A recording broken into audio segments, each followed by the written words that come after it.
Check, 1, 2. What's up? It's your boy Levelhead back with another Live Level Gamers podcast. I have the crew, K-Bum 20, Keith Norris. What's up, people? Yes, sir. What it do, man? I'm happy to be here. It's a good Thursday. I'm feeling pretty good about myself. Yeah, man. Go ahead. I'm trying to wake up, man. I made some meatloaf. Hey, the kids just finished it off, and your boy trying to wake on up, man. I found myself. I was like, what is going on? But it was good. It was delicious. That was my second one I ever made in my life. It was good. Okay. Yeah, man. I've been making cakes here lately, and yeah, I saw that. Yeah, man. I've been trying to put my foot in this Chef RD. All your foot. All my foot. Yeah, they were trying to jab me, y'all, in the comment section, talking about K-Bum said, have you finished Astro Chains? So I put up a whole grill of barbecue. I said, that's my Astro Train right there. So welcome to the show, man. It's exciting. We're going to be talking about the milkish, the lactose on tonight. We're going to also talk about this PlayStation 5 Slim a little bit, and maybe touch on these rumors of the Switch 2. But welcome to the show, yeah. Man, last week was a thing, man. Last week was fun, man. Yeah. Pretty dope. Last week.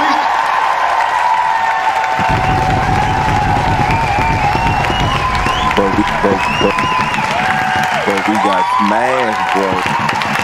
But we got smashed, bro.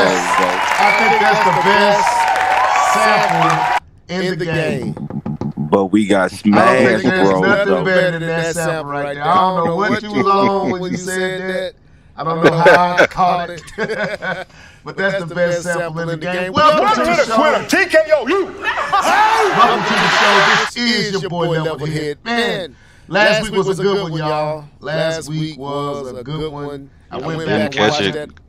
Yeah, go back. Go. You know what I'm saying? If you listening today and you didn't get a chance to catch the podcast last week, I would highly advise those to go back and listen to the podcast. I thought it was a very informative, very a nice back and forth, a nice balance of things you probably were not expecting to hear from either of the tree-headed podcast, but it was a very, very, very informative and exciting and fun podcast. So I just had a blast and would love to share that with everyone that we can. So yeah, man. I went back and I watched that one. I'm still puzzled. Keith, your first choice was still puzzling to me. Oh, you don't get it? No, man. I'm messing with 100 million, 150 million, 88 million. What was the PS4? Yeah, I don't. PS4 was like 80. I think it was 80. No, I thought PS4 no, PS4 hit 100. PS3 was 80. 3 was 80. Yeah, 3 was 80. So, yes, I'm just saying they did something right because they've been keeping the same. They've been keeping the same design innovation, so they did something right. Right. So we're gonna try to do one from Microsoft. What's the title of that one, man? We're gonna probably, because I didn't do enough research to bring that out tonight. What was the Microsoft's contributions to gaming? So we'll probably try to come with that one probably next week if possible. K-Bum was ready to go tonight. I think me and Keith bowed out. It's some good things Microsoft did, man, in the gaming space. I'm not even going to front, and I'm going to be happy to bring some of that stuff to light on what I've seen from the MS. So I would love to do that, but you know what I'm saying, we'll do it in time, and we'll do it justice. So it'll be a fun cast. Okay.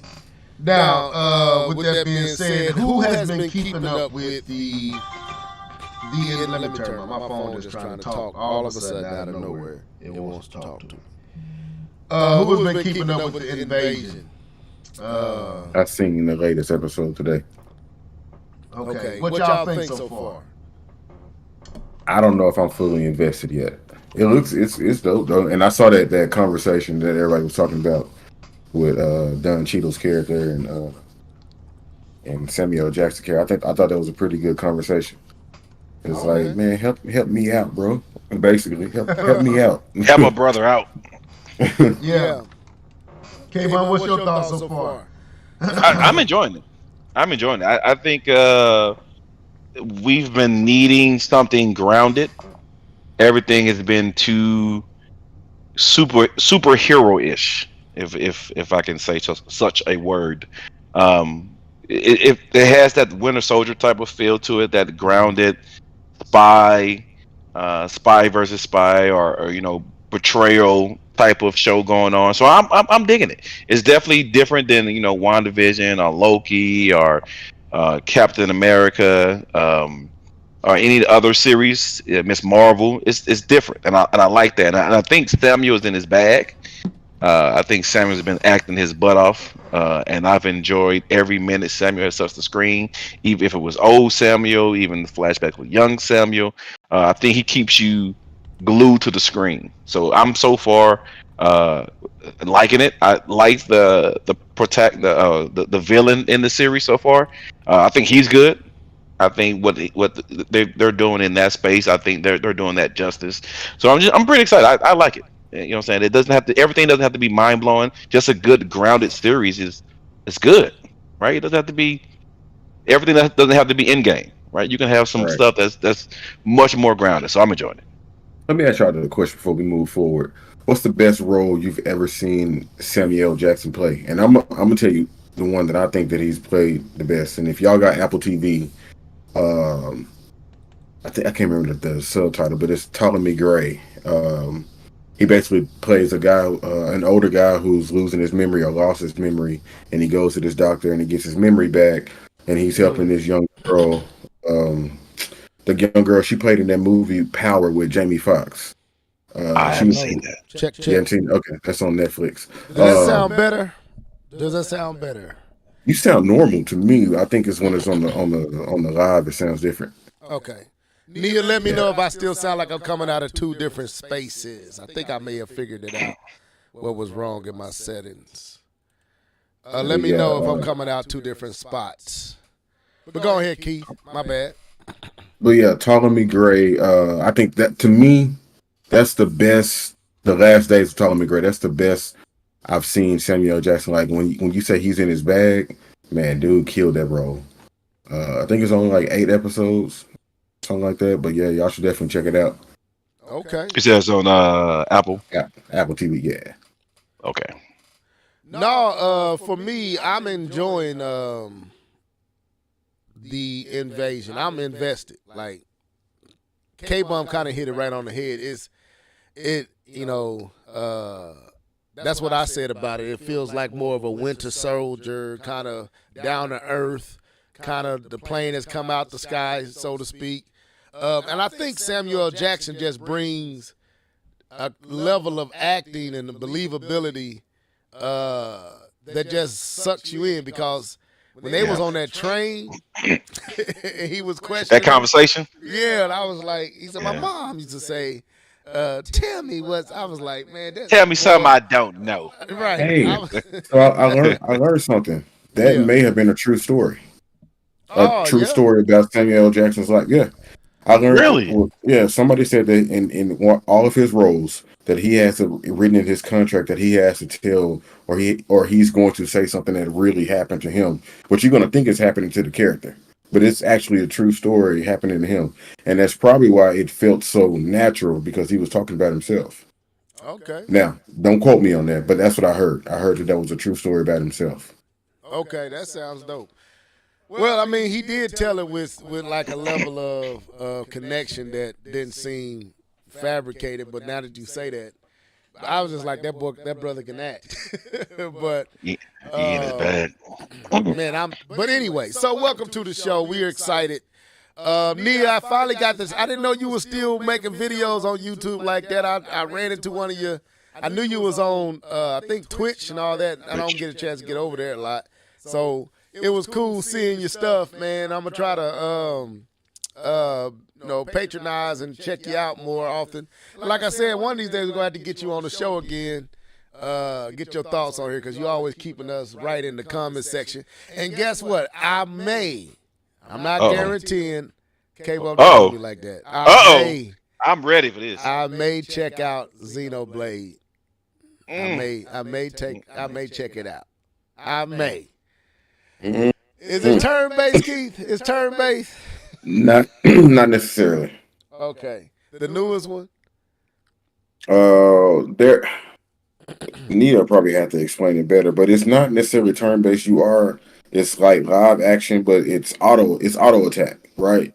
So your character is auto attacking, and depending on where your character's at and who you're targeting, it's auto attacking. Yeah. And then you can call upon your arts.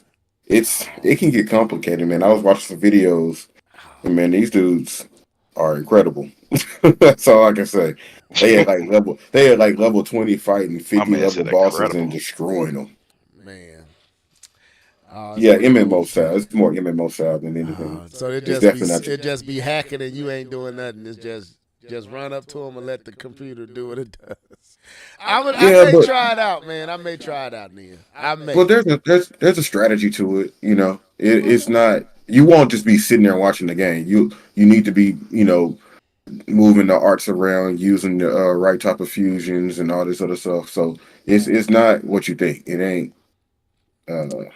It's not gonna be like that. It's kind of like I liken it to like learning how to play like a card game and trying to learn all the intricate things that you could do.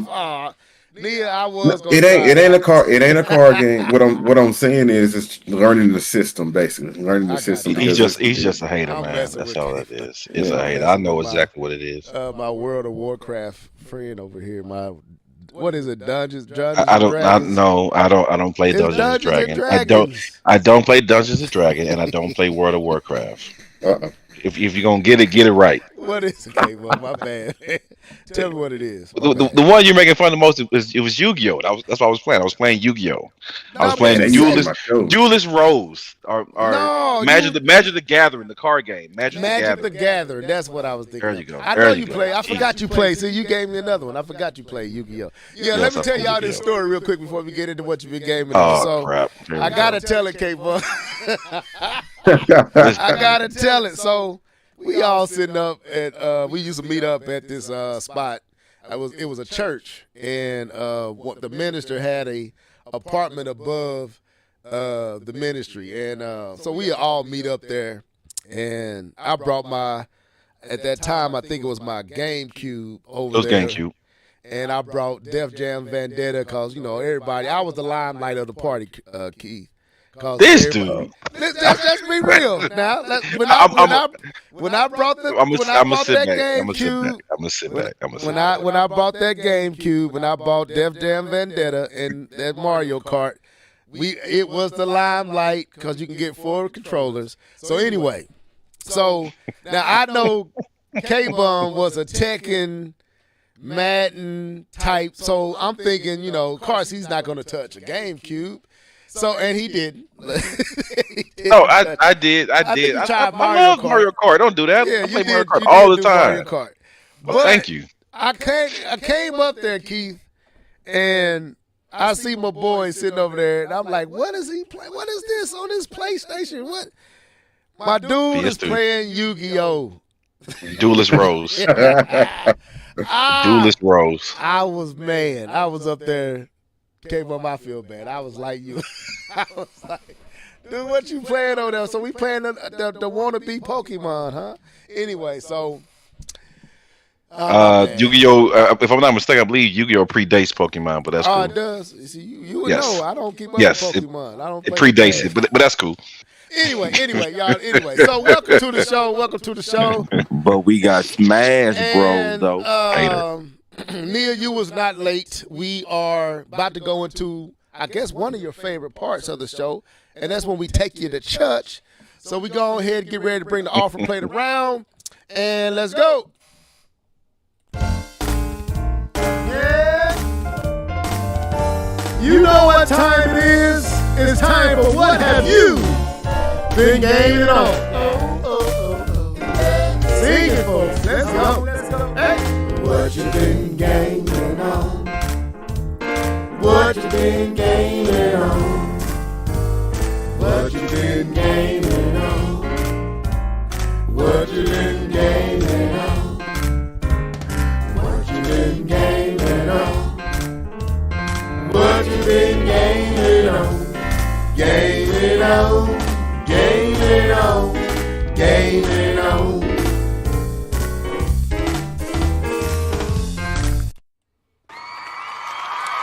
All right. I think last week I went with Mr. Norris. So, K-Bomb, what have you been gaming on? All right, so let's just come out the gate with so I can have the most amount of time with this. I'll just come out the gate with the new game that I have been gaming on. This is I kind of led into it with the last podcast, but I got in the mail for GameFly Marvel Midnight Suns. So I've been playing that for about a week now, and digging into it, man. Digging into it. It's so what Marvel Midnight Sun. So Marvel Midnight Sun has been highly acclaimed by many websites and like the Kotakus and IGNs that play the game. It was rated very high when it came out. But the reception with the normal audience have been very, very low. Very low. The problem is I don't think a lot of people have actually played it per se. So what this game is, it is close. So I'll say this. So it's made by Firaxis. Firaxis is the development company that makes this game. Firaxis. Firaxis. Firaxis is the same company that actually makes Civilization, and they make what's the other one? XCOM. XCOM 1, XCOM 2.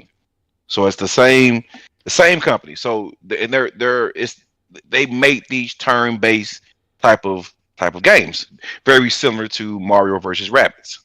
So that's how it kind of is, but it's different because it uses cards. So instead of having just a move list, you have different cards that you have that you utilize the superheroes' special abilities, right? And then you have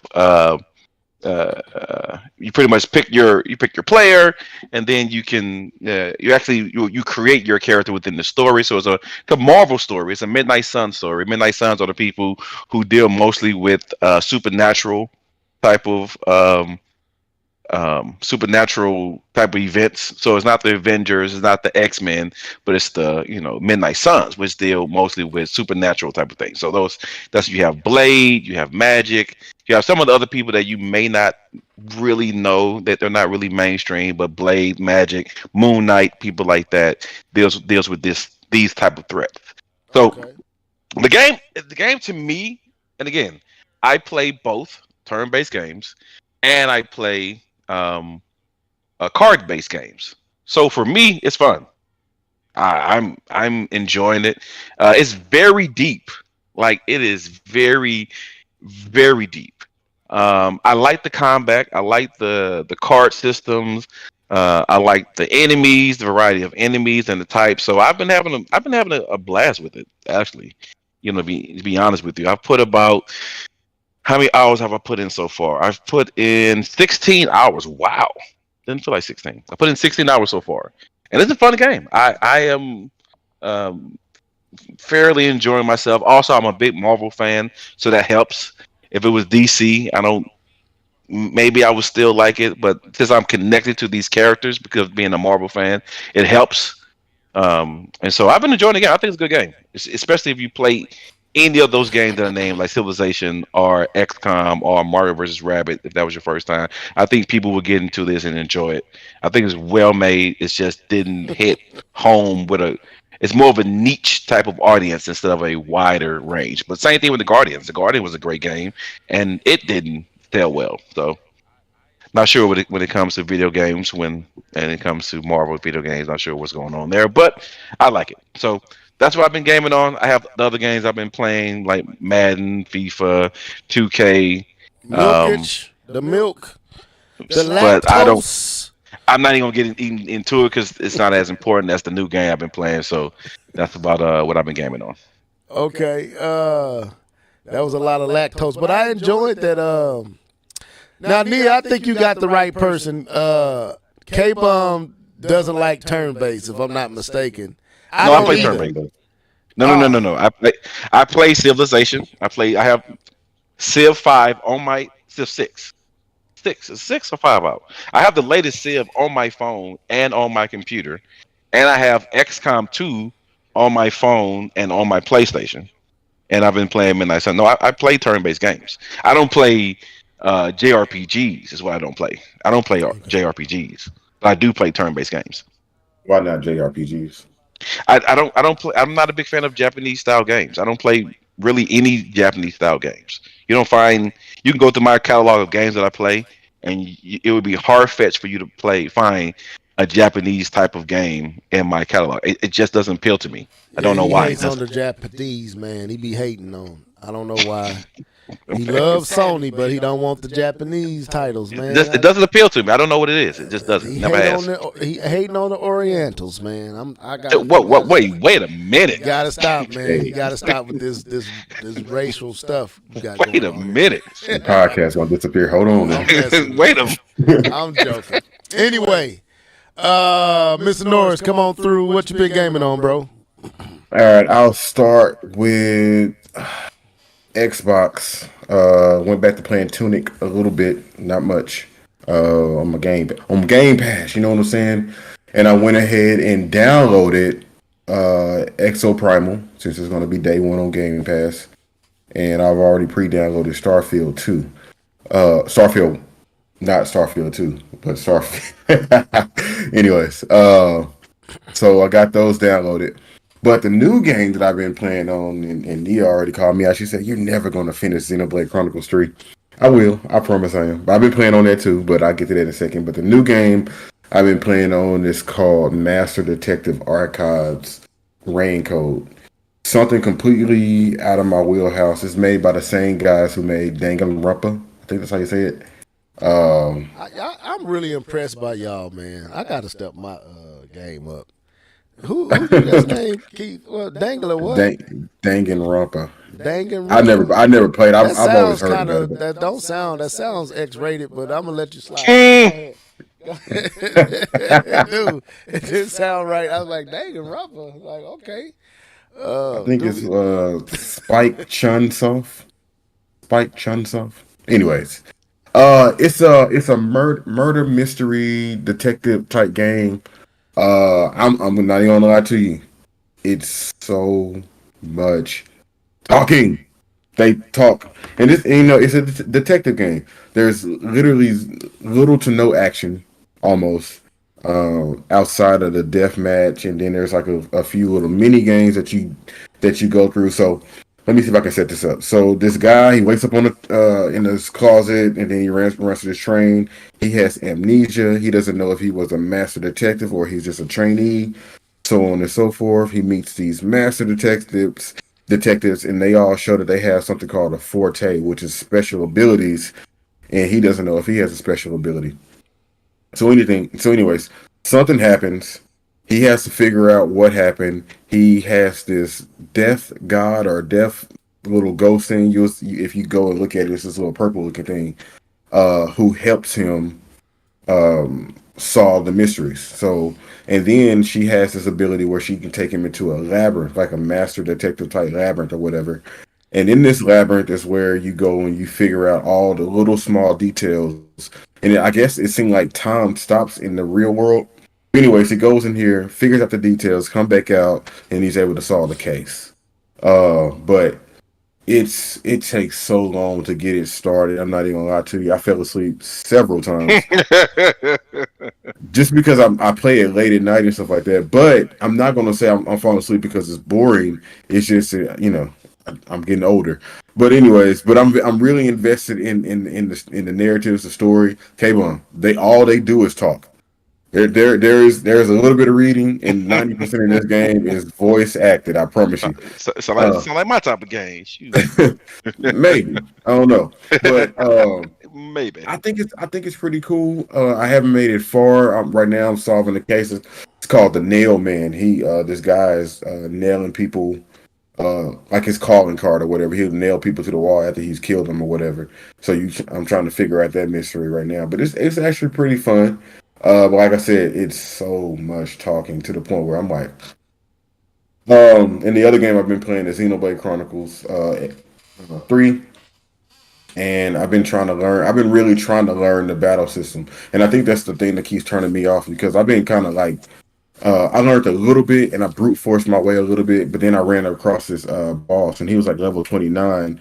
I'm sitting at like level 34 and I'm thinking like, okay, I'm still going to be able to get him. And he beat the brakes off him. So I ended up beating him, but I ended up beating him, but it was just like I didn't know how to actually use all of my tools to the best of their ability. So I've been trying to learn that. And I think I'm on chapter 4. I just the Teo colony. I just destroyed their Nia said get good. I'm trying, Nia. I'm trying to get good. I'm trying. That's funny. But yeah, that's all I've been playing. Oh man, I feel weak following y'all. So I'm still playing the same game, Tears of the Kingdom. I've kind of slowed up because I can go fight Ganon right now. I'm there. They telling me to go finish the battle in the land of its darkness and vanquish this evil villain that has taken over. But I've been watching a lot of videos, and Keith said something that I have to agree with. I was not playing this game right, and now that I've kind of course corrected, I was enjoying the game the whole time, but I've been really enjoying it. I've been getting into a lot of the side missions. Right now, I just had to follow this dude around in this particular village. I won't say where, but the reason I won't say where because I can't even remember the name of the village. But anyway, it's the one with all the mushrooms where they kind of undecorated and changed everything up, and it's kind of this rivalry between, I think it's CC and the mayor, and they're about to have a mayor-off. They finna, I don't know what they call it. An election, yes. That is an election. And she's going to run for it to take it from him so she can beautify the city with her clothes and designs. And he's about the fruit and vegetables and all that type of stuff. And I've been kind of doing a lot of that. Been going to find my clothes, like different outfits and different things like that. I just found, what was it? Something deity. Fierce deity. Fierce deity. I found the actual shirt of that, and it was an accident. I don't even know how I stumbled up. I kind of stumbled into that and found it, and I got my. I got a lot. You go into the basement of Zelda's house and read that she had your suit in the castle, so I went back and got that. I also got the Hylian shield. I just been doing that type of stuff, man, and just taking my time. Look at Neil. Ganondorf ain't bad. Isn't bad, I promise. Stop lying. Yeah. I ain't even about to go over there and get wrecked just yet. I got 20 hearts. I'm gonna try to get up to like 24, 25 before I really go and try to fight them. So I just got my ability to find the shrines, the little thing that what is that? The honing device or the indicator. So to Robbie. Yeah, I talked to Robbie. Got that about a few days ago. So I just been doing that and just kind of just pacing myself and trying to enjoy what all the game has to offer. Talking to the kids. I went to class, y'all. I sat in and learned about the calamity. I don't know if you did that, Keith. No, I didn't. Yeah, I went and sat and learned about the calamity. Went and got the picture for him, brought it back, and he was able to finish the class, and they was all into it. I'm like, man, the game is just stuff with a whole bunch of stuff. And you will miss it because you get caught up in trying to find these, trigger these videos, these little cutscenes and stuff like that. And I binged on all those hieroglyphs just to get the cutscenes, and then I kind of stayed on the main path. And I'm realizing, man, there's a whole bunch of game here that I haven't even engaged. I'm running past all these, what they call them, NPCs or MP. That's right. Yeah, NPCs. I'm just running past them. Get out of my way. I'm trying to get over here. I got to get to Ganondorf. So after Keith said that, and I started thinking about how I was playing, was I really getting my money's worth out of the game? And I kind of slowed down and start finding the clothes, start doing other things. So I'm gonna pick back up and get over there. I got down there where Ganon is at, and I didn't know you had to go through all that to get to him. I was like, Jesus. Oh yeah, it's all right. It's all right. Man, bro, you can ridiculous. Run through it. You can run through it. I'm trying to. I got spoiled on something. I didn't even know this was possible. I'm trying to find that. And then once I get that, where I can leave that down there, so when I'm ready to go fight them again, I'm ready to go fight them, I can warp there instead of going through all that again. Because that mess is ridiculous, bro. I was down like, you got to fight all this, run from all this, dodge all that to get to them. I didn't have enough hearts. So I was like, forget all that. She said, wear monster mask and run through. Yeah, I got a few monster masks. I may do that. I may actually do. I didn't think to do that. I forgot that works like that. Oh, I must be a beast then. I just ran through it with nothing. I ain't had no shirt on. I just ran. I'm just playing. Keith, I got down there, bro, and they said your people can't follow you. I freaked out. I jumped back up. I was like, "What you mean? What's going on? Did I do? Why y'all ain't come down here to help me fight?" Right. I was upset. So anyway, but when you get down there and you trigger that cutscene, it was dope in the mug. I kind of was mad because I wish I would have waited before I saw that, because I already know what's going to happen. But there's too much game here for me to finish it right now. I think I'll probably finish it in a couple more weeks. I want to get a few more outfits. I want to find a few more weapons and find a few more shrines. And I've been in the deep. I've been running through the deep, man. Just the depths. The depths, yeah, the depths. I really want to find every light route, but I just haven't taken the time. I found the few. Now, let me ask you this, man. Have you? And we got to get to this topic. So now I ask you off. I ask you behind the scenes. But anyway, come on. You got me excited. Have you went to all the little islands off, at the far ends of the map? That's kind of. I've only done one. Talking about the mazes. The mazes, bro. Yeah, you need to go do those. Which one did you do? The one in the desert. No, man. Okay, you got to go do the one. I think it's at the top east, where it's up in the sky. Like, I went up there. Float up, man. For some reason, I couldn't remember I couldn't get up there. I was like, "How you get up there?" And I couldn't think, but I think I know how to get up there. You got to go up, and then it's you fly over there. You gotta use your what they call the multi hands, built that, and then fly over there. But anyway, but I've been doing that. So it's like I said, it's just too much. I was watching videos like, man, I don't have none of that. I ain't never seen that weapon. I ain't never seen those clothes. I said, forget this. I'm slowing up. I want to see what this stuff is, and seeing what cats are able to do.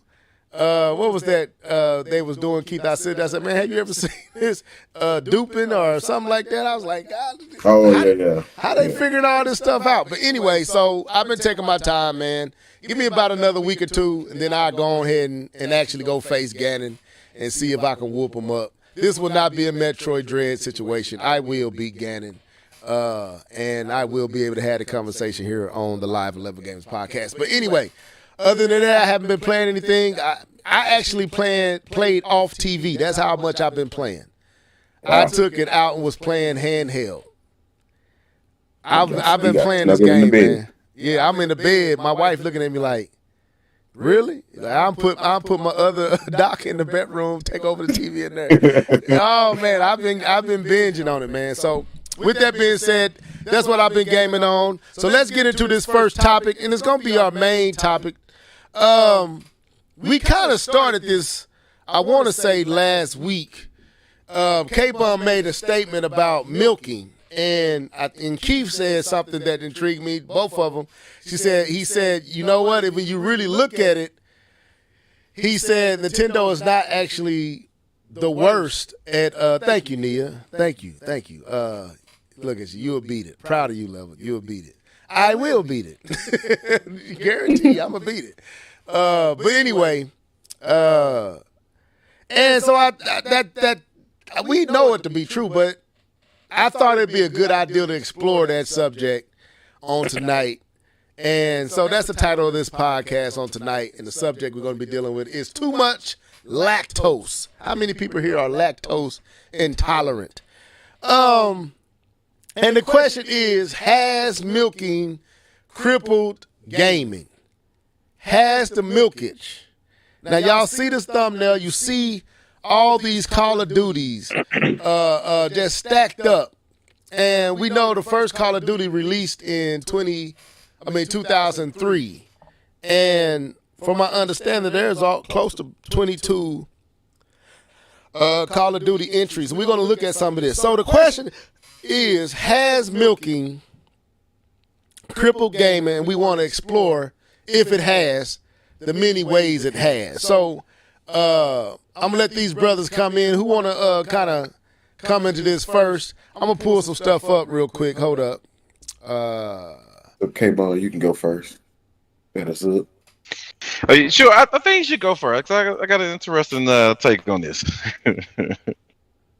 So when I hear people talk about milking and historically being a Nintendo fan, you know, it used to rub me the wrong way when they used to say Mario or Nintendo's milking Mario. But because I'm a Nintendo fan, I understand that they're not actually milking Mario the same way Activision is milking, say, Call of Duty, according to the thumbnail. When you really look at the Mario games, and you look at it each console generation, we can just stick with the home consoles. You only really had one Mario title outside of the Wii when we had Galaxy 1 and 2. But you only really had one Mario title. Now, you may see his name, the character Mario. Are they milking Mario? Absolutely. But the games are not the same. They're not the same types of games. We only have one Mario Kart per generation outside of this one, but we still playing Mario Kart 8 Nintendo. But we really don't have, like, they don't make a lot of sequels to their games and they put them on one platform. And I think you brought up the fact that they tried to encourage Ubisoft with matter of fact, let me look that up. Go ahead. What was it? What's the game called? Mario Rabbids. Plus Rap, yeah. Yeah, they tried to encourage them to, like, hey, put that on the next console.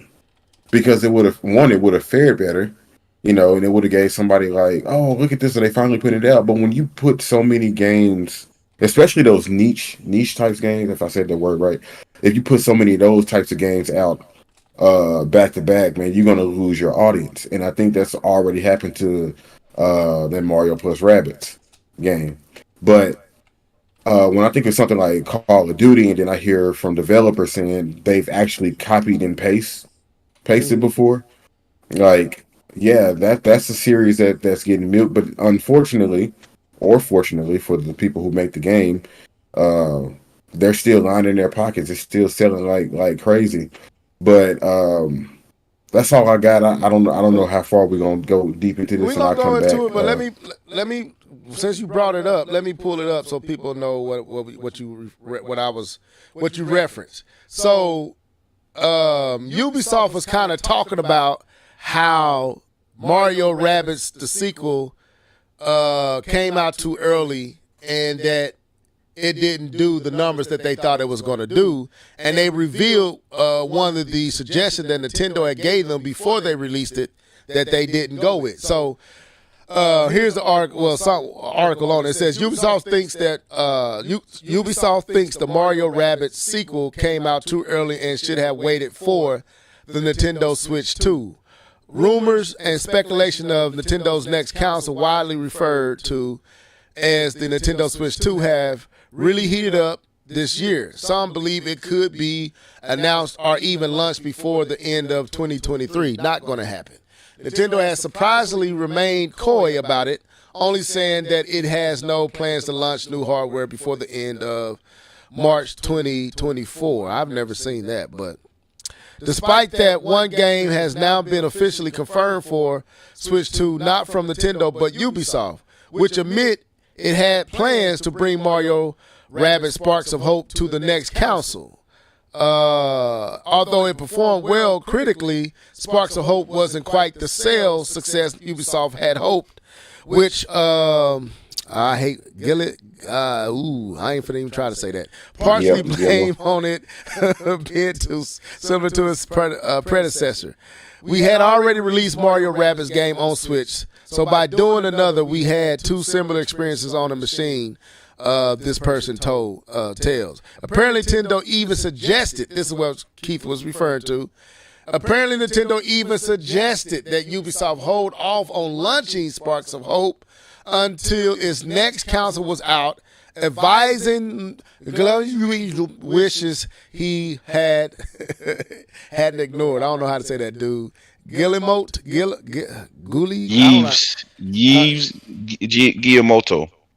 Guillemot? That's how you say that? Okay. I don't know how to say it. I ain't finna pretend like I can say that. Guillemot, yeah, Guillemot. Guillemot. Guillemot. Yeeves. That's who you said last. Okay, Yeeves Guillemot. Anyway, with that being said, so that plays into the conversation. We're going to talk about, we may get to the rumors today, but that plays into the conversation. Ubisoft was told by Nintendo, he said Guillemot, okay. Ubisoft was told and suggested by Nintendo not to release Mario Rabbids 2 on the current Switch because of, I guess, something they're figured out by only giving one experience in that particular game has been kind of the model, like Keith was saying. So the question is, when we look at, and I'm gonna pull up some of this stuff. When we look at Call of Duty and we look at Maddens and we look at NBA 2Ks and Assassin's Creed and the plethora of other games, are they crippling gaming with too many of the same entries with the same titles? Not characters, because like you said, Keith, Nintendo is guilty of utilizing Mario. No. Say milking. You can say milking. Or milking Mario, okay. The character, right? Yeah, you can say it. Just better. All right, K-Bub. All right, you got that. Milking Mario, but are we getting too many entries into these titles? Now, let me pull this in, and I'm going to bring you in, Keith. K-Bum, my bad. So I pulled some list up. So here's all the Call of Duty games that have come out since 2003. You got Call of Duty, and they got two under there. Call of Duty United Offense, Call of Duty Finest Hour. Okay, sorry. No. That must be the early Call of Duty. Okay, yeah. That's early. 2005 Call of Duty 2, and then under there got Call of Duty 2 Big Red 1 and Call of Duty 2 Mobile.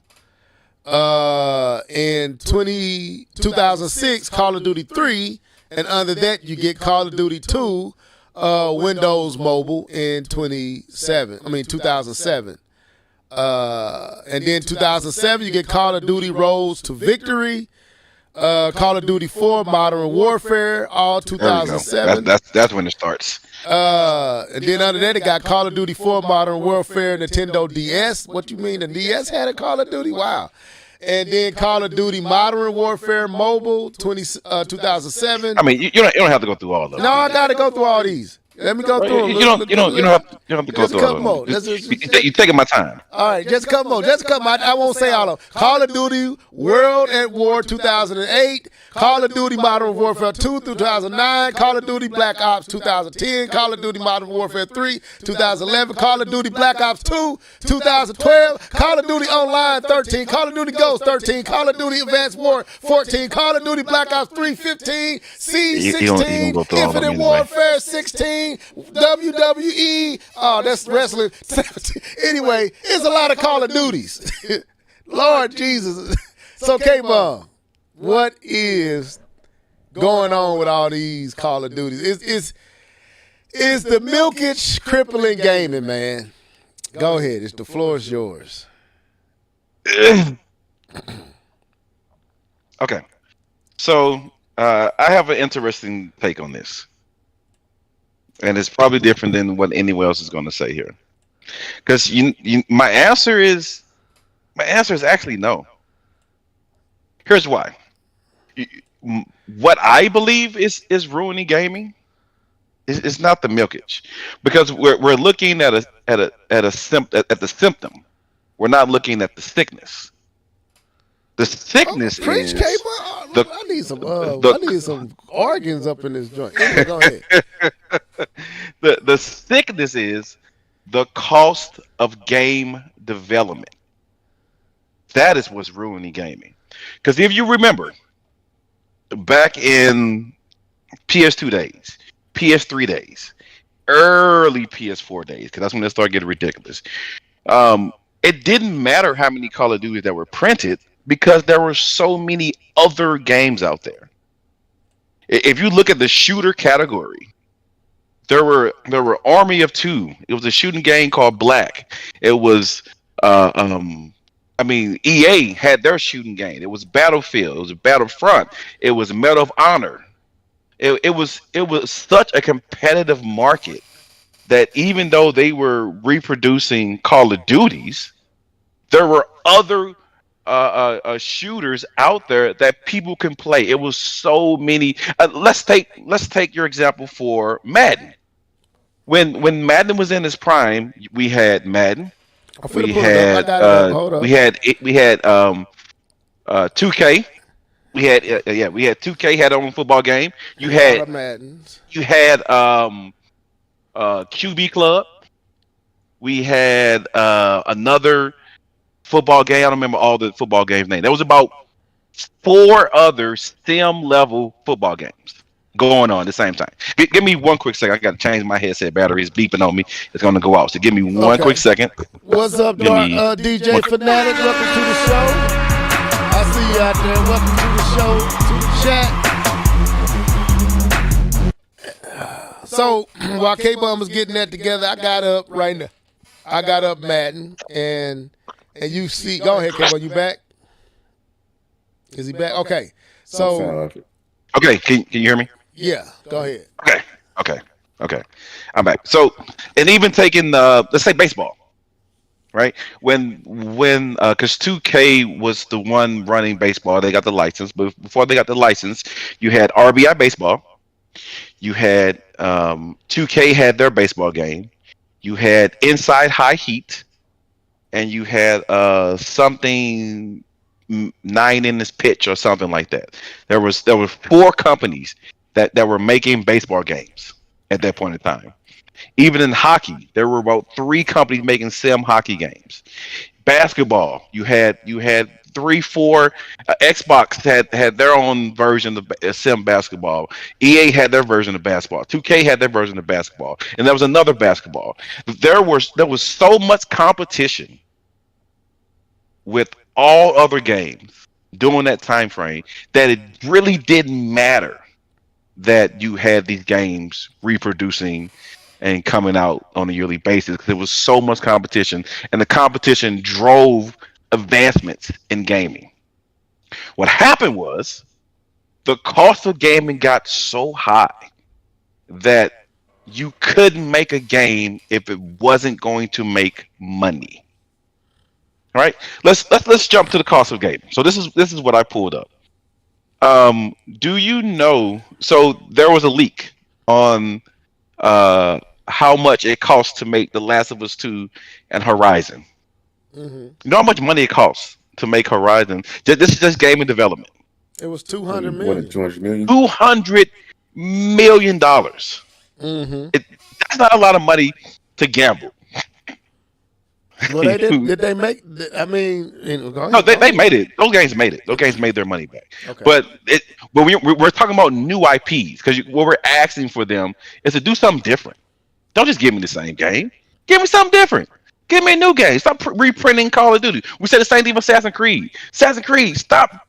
Ubisoft, stop giving us Assassin's Creed. Give us something different. The cost of the margins between making a new game and failing an IP is it's ridiculous. So I looked up Forspoken. Forspoken cost $100 million for them. That studio is shutting down. Yes, reportedly. Sorry, the reported budget. I looked it up. The reported budget for Forspoken was $100 million. But And that development company is now absorbed right back into Square Enix. Why would you spend so much money on an unproven title? Because that's how much the average. I looked at the average, just for your point, Keith. The average And that's not price even of marketing. making a video game, the average price. That's not marketing. Right. That's I'm not even including marketing. Right. That's development cost. The average Right. As I price. said, that's not even marketing. That's just development. Right. You are correct, sir. The average price is what I looked it up. Is $80 million is average. That is average for making a video game. They're in the lawsuit. There were some numbers that came out. Do you know how much? They said they don't know which Call of Duty this is. If it's this Call of Duty or the next Call of Duty. But you know how much it's running to make Call of Duty. Either this one, the one that's out now, or the next one that's coming out. $300 million for Call of Duty. This is not copy and paste.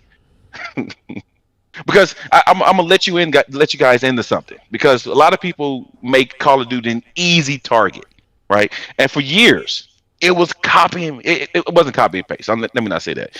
They didn't make that huge of an advancement, right? But you can compare Call of Duty then to Call of Duty now. Why? Call of Duty now is 3 separate games being done by 4 different studios. When I say three separate games, this is what I mean. I don't mean 3 separate games as in years of Call of Duty. I mean this year's Call of Duty is three different games. You have your standard multiplayer game, right? And there's a live service for that, where they have to maintain, fix bugs, blase. They have an entire mode called DMZ, which is a life of its own. It's not the multiplayer. It is this DMZ mode, which is, if anyone knows how the looter extract games are, that's its own self. And then you have Warzone, which is Fortnite equivalent. Those are 3 separate games under the Call of Duty title, all being run at the same time. This is not your same Call of Duty who's remaking the copy and pasting the same game. They are running 3 different games under this Call of Duty title during the year. And it's an ongoing development, which means, we talked about this last time, it's a live service. They're doing bug fixes sometimes every week, if not at a constant pace of every 2 weeks, right? So I'm kind of deriving a way that I don't believe it's just the repetitiveness of the game. I think it's an issue. Let me say that. I think the repetitiveness of releasing the same type of game is a problem. It's an issue, but I don't believe it's the source of the problem. I think it comes out of a place where it's a symptom. Yeah, where you have to make money, and you make money by doing something that you know already makes money. And I think, to me, the biggest issue that's ruining gaming is the cost of development, the cost of price. So they talked about the next Call of Duty. 300 million was for the game. Marketing was up to was around $400 to $500 million for marketing. I gotta push back.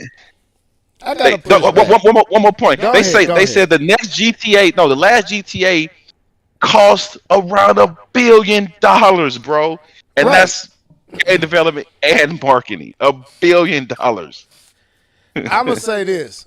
I agree that because now I think we in to which came first, the chicken or the egg. Now, based on how you just described the situation, is the budget and the cost of making this game. Okay, bro. Huh? Thank you. Thank you for breaking it down for us. Thank you, sir. But- Thank you. I but told you. wait a minute, It's a different angle. It's a different angle. I know it's not done. Go ahead. It's not, because while what you're saying is true, I'm trying to see which came first. So, yes, we know that the budget for these games have got catastrophic and astronomical in how much they're spending to make these titles. Hence, Horizon Forbidden West, $200 million. That's like Nia said in the comments section. That is movies. It's movies that don't even cost that much. Yeah. But I believe that's because the advancement of the hardware, the milking was taking place before the advancements. That's not true. I looked up the numbers. Okay, sorry. I'll let you finish. I apologize. My bad. I apologize. Go ahead. Yeah, you're bad. Anyway, but my point is, okay, so what I've noticed, and maybe I'm tripping, is they started to see that these games are popular. People, Call of Duties, the Maddens. Like I look at EA, they took a lot of the games that we really love them for. They cut big, they cut all that, and begin to pour a lot of their time and their energy into the tried and trues. And I'm pretty sure it's probably budgeting had some, probably did play a factor in it, but we wasn't at these levels that we are today. So they started like Assassin's Creed and all those titles, started following that model of releasing every year, and then as the power and the expectation grew with every new entry to another gen with more power, they had to top what they did before. And in my opinion, through that, it became harder to gamble on, like what Keith said, new titles for Spoken, which I don't know why they would put that much into. Because that's how much it costs.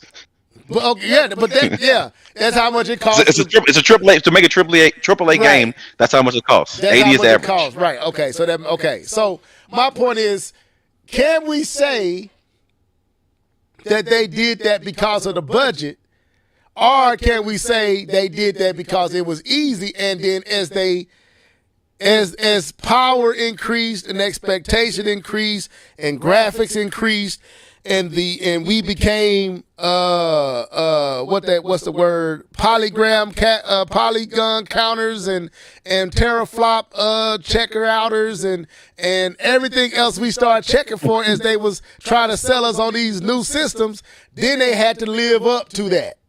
And that's what made the milkage even more, because we know we can make money on Call of Duty. We know we can make money on Madden. We know we can make money on FIFA. We know we can make money on those titles, so we can keep pushing the graphics and all these things, because we're going to make money with those titles, but we don't have the freedom to gamble anymore, because like you said, Forspoken happens and other titles happen. So which caused what? Was it the budget, or was it they was already seeing the ease to go with what's been working?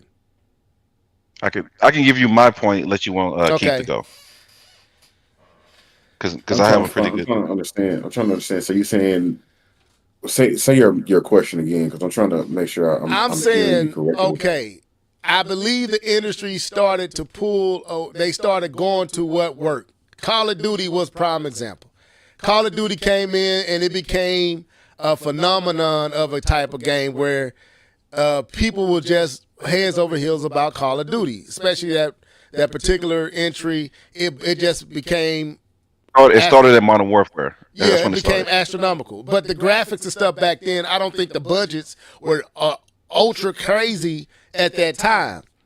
But they was coming every year with this stuff. And then you started seeing other companies, Ubisoft with Assassin's Creed. There is no reason to have an Assassin's Creed every year, but because they saw what Call of Duty was doing, and then EA with Madden and all the other titles, hey, we're going to make a yearly release of these titles because it's a popular game. And then as the power increased, as the jargon around selling these the sales pitch of these new systems with the teraflops and gigaflops and so many processors and all that, now they got to live up to make that skin look realistic. And that's when the budget started going up, which made the milkage even more a problem, because now you can't afford to go away from these titles that you've been milking already because people are gobbling up. Now you need those titles, because if you do anything that's not in that series, there's a chance you won't make any residuals on it. So I'm saying, which was the cause? Was it the milkage or was it the budget? I say it was the milkage was already there. The budget just to stay up with the advancement of power. It made them go with making the same title more and more because they know they can get their money back with that title.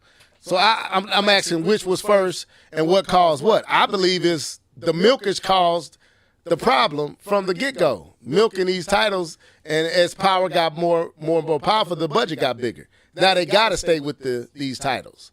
That's what I think. Well, yeah, I would say that what you're saying is true, because when you're thinking about when you increase the technology and increase the power, so on and so forth, you got to have more programmers. You got to have more people in there developing the game. You got to have more hands on deck, which also kind of speaks to what K-Bone was saying about it not being copy and paste. Because if it was copy and paste, you don't need to bring in any more people. You can just copy and paste. Right. But they're bringing in more people. You got to factor in the fact that you got voice actors. Like Call of Duty be bringing in real big time actors. Sony does too. They're bringing in these real actors, which increases the budget. It's a lot that goes into developing those high caliber AAA games, and the fact that it does come out every year. And I agree, Assassin's Creed should not be coming out every year. That made no sense. But I don't think Ubisoft had anything at that time that was bringing in money like Assassin's Creed. And I think, to the title of this podcast, they milked it so much that I don't think they're getting the same return that they used to. So, but yeah, Call of Duty. That last one, what was the last one I played? I know it's the one that K-Bone hated. Vanguard. Oh, even though he hated Vanguard, I was playing through the main story, and I was like, man, this actually is still some high quality action, high quality acting. Like, they have to keep up with the technology, and like the more and more, the bigger the better the systems get, the more people they got to get. But I had a question before K-Bone comes in. Nintendo, Nintendo's technically always like a generation and a half behind everybody. Are they having to deal with the same thing? Did Tears of the Kingdom cost $200 million or $100 million or $150 million or something like that? Did Breath of the Wild cost that much? Because we saw Tears of the Kingdom go up to $70. That was the first time we've seen that. Okay. But Pikmin didn't go up. Pikmin went right back down to 59, or all the other games stayed at 59. So I'm wondering if these other companies that's pushing this bleeding edge technologies have put themselves in a position that they have to keep making Call of Duty every year, versus Nintendo, who can kind of I'm not gonna say coast, but they don't have to rely on such big titles like that every year, because they put themselves in a space where their creativity sells the game versus bleeding edge technology. And I know a lot of us, we like to talk about them like Nintendo's always behind, but fiscally they're making more sense than everybody else, and they're still giving us high quality content. But now let me add this, and I'm gonna bring you in, K-Bomb.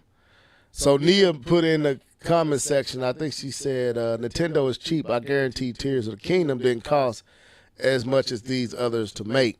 So I tried to read because I don't know. I would lean towards what you're saying, but I found something on Breath of the Wild. It says Miyamoto stated that Breath of the Wild needed to sell 2 million copies to break even on its development cost.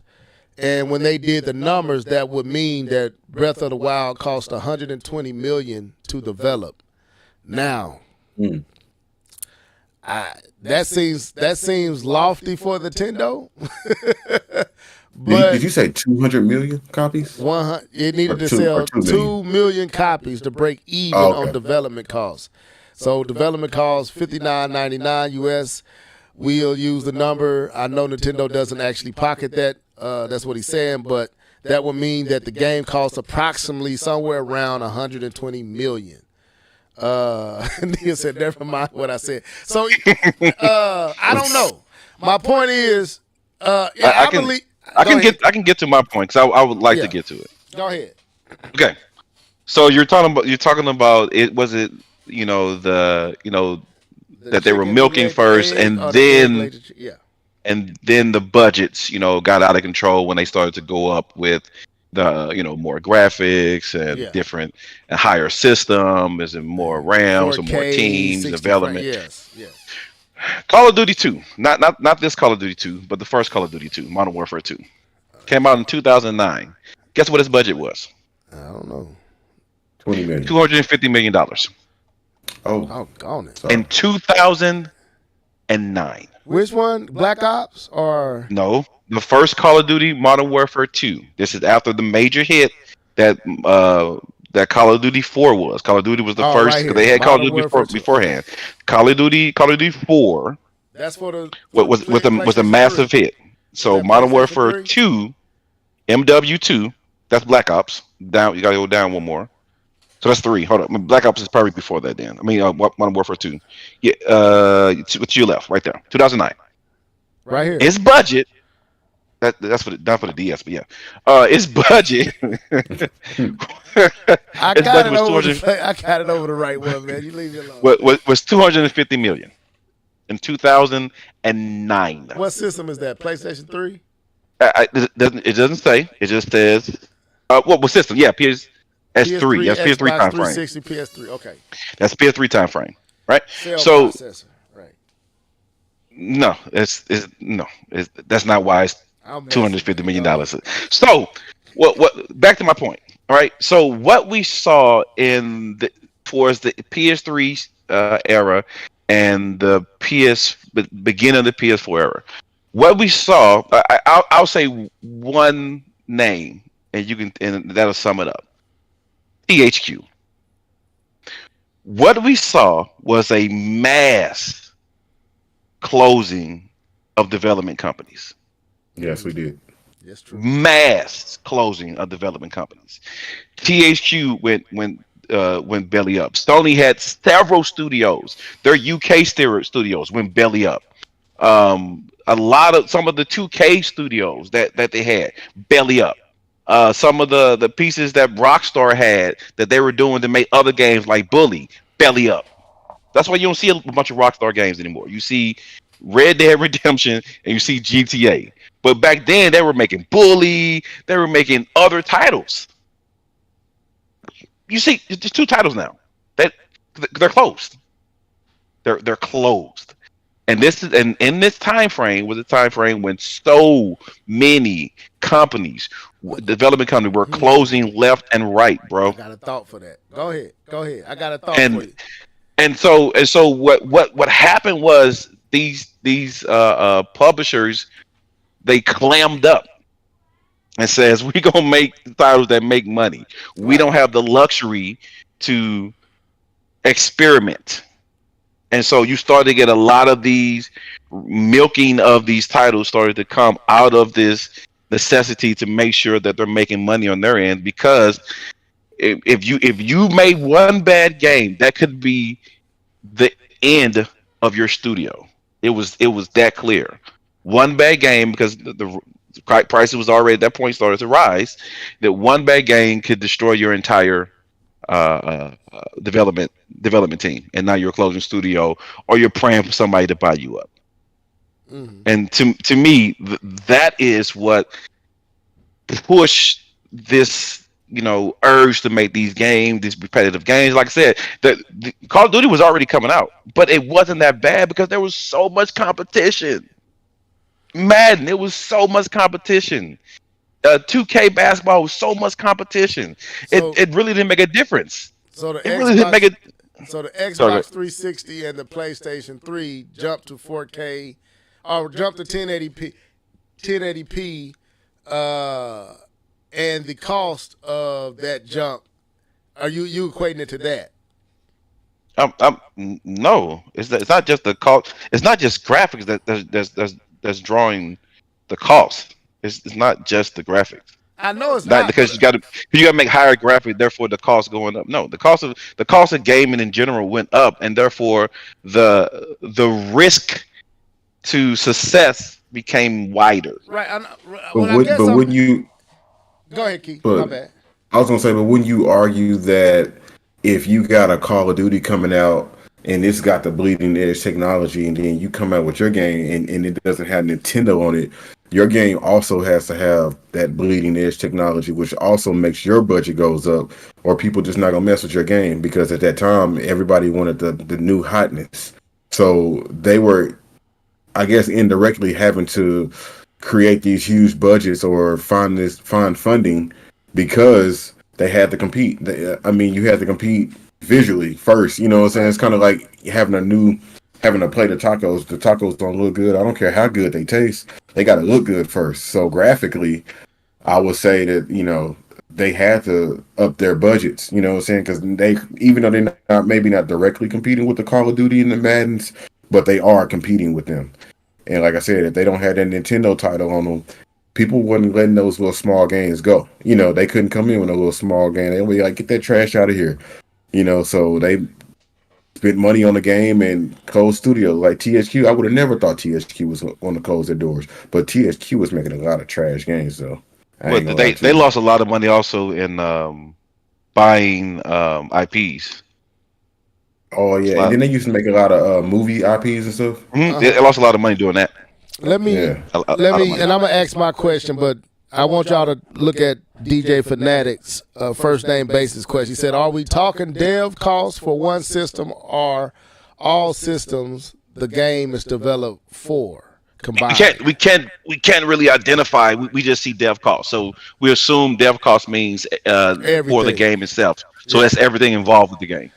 Okay. Yeah, that makes sense. I think I think you're right, K-Bomb. So I guess let me ask my question again. All right, so you said, because you're talking about the cost being the problem, right? Yep. And so the cost became a problem around what generation? It was around when we saw the closing of the studios. It was around, I think that was the PS3 So the era. 7th gen. Is that the 6th gen or 7th gen? I don't keep counting the numbers. 7th, I think. I think 7th. I think that's. Are we in the 8th gen now, right? Or 9th gen? I think we're in the 9th gen. So that'll be 7. All right. So 7th generation, introduction of the first HD systems. So it still mean that don't mean you're not wrong, okay? But as I'm working my thoughts through this, it's still pointing to what you're saying. Maybe not quite off of that, but it is what you're saying. It still seems to be the case. So when HD came into play, taking in what Keith just said, if EA is coming with the ultra realistic graphics for Madden, and the basketball game is trying to show the sweat dropping, and Call of Duty is pushing the cutting edge in the visuals, then that means everyone that's coming on that platform that's producing, every studio has to produce to be considered on par or meeting the standard that they are setting. They are setting the tone, and we got to match that tone. So it still makes what you're saying true. I believe there was milkage before this, but when the generation entered in, it forced milkage at that point because now you can't gamble. So whatever made money is all we're going to focus on. So Madden becomes EA. What does EA make really outside of sports titles? For real. You just now get into. He has a good amount of games they make outside. It's just not as big as the sports titles they're making. And as of right now, it's only football because they've got ball out of baseball and they suck at basketball now. Right. So what I was going to say was like their first single player game that didn't have any type of when they microtransactions was the Star Wars. All the other ones, they microtransactions, all that littered up in their games to the point that people was fussing about it and they started getting in trouble. But remember, EA used to make Medal of Honor. EA used to make Battlefield. EA used to make Battlefront. I know. Okay, but they couldn't compete with Call of Duty. But Battlefield did for a long time, and then the monetization is what killed them. They tried to monetize the Battlefield, and that killed Battlefield. Battlefield had its own niche, and it was actually going strong with Battlefield 4. Battlefield 4 was the Battlefield 3, and then Battlefield 4 was the best one. Battlefield 5 was milkage because they did something they really weren't supposed to do, and then it got worse. So the game itself got worse. It wasn't that they couldn't keep up with the graphics, because it actually looked better than Call of Duty. The game wasn't worse. Yeah. So all right. So I would lean to you being correct that the budget is the main reason why it's the cripple. I think you pleaded your case with. Now that I think about it, I think it was the jump to HD which caused budgets to inflate and swell, which made the gambling of just being creative leave, because we can't gamble on all these titles. We need to make money because the budget, because of the visual, which what Keith was saying. The PlayStation 3 and the 360 kind of changed the narrative on that. And then we start seeing, through that generation, we start seeing a lot of companies closing because of the inflated budgets and the games not making back what they spent to produce the game. Man, game's also not being good, bro. Like you couldn't.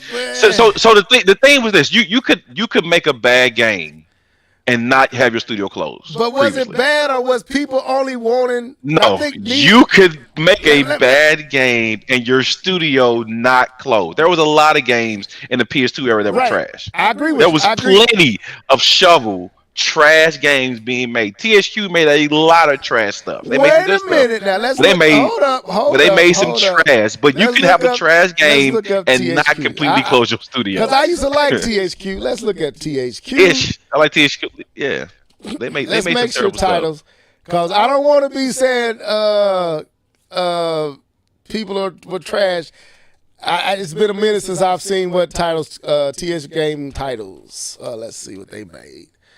They used to make all the wrestling games. They made the wrestling games, yeah, and their wrestling games were terrible. They got to a certain point where they were terrible. Like, what are you guys doing with this? This is not. What else? Then they make. Didn't they THQ also make all the what was them titles with the Four Horsemen? What was them titles? I know some Darksiders. Didn't they make Darksiders and all that? I believe so. Okay.